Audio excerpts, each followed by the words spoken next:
Hello மக்களே, இன்றைக்கி டே 14 of 21 days challenge. மார்னிங்காக ஏஞ்சிக்க முடியல, 12 தான் அப்லோட் பண்ண வீடியோவை.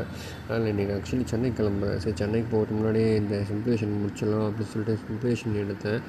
40 கொஷின்னு, ஆனால் என்னால் போட முடியல. 40% தான் எடுத்தேன். ஸோ மைண்ட் ஃபக் ஆகிடுச்சு. அப்புறம் அதனால் சரி எதனா சாப்பிட்ணுன்னு தோணுச்சு. அதை மோமோஸ் சாப்பிட்டேன்.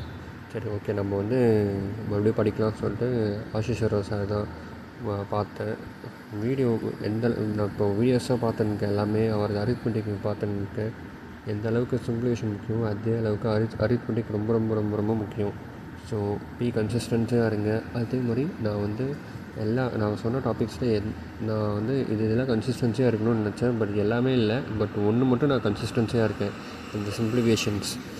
அதனால் ஸோ எல்லாத்தையும் கன்ஃபார்மாக எடுத்துடணும். ஓகே மக்களே, பாய் குட் நைட். ஸோ தூக்கம் வந்துடுச்சு.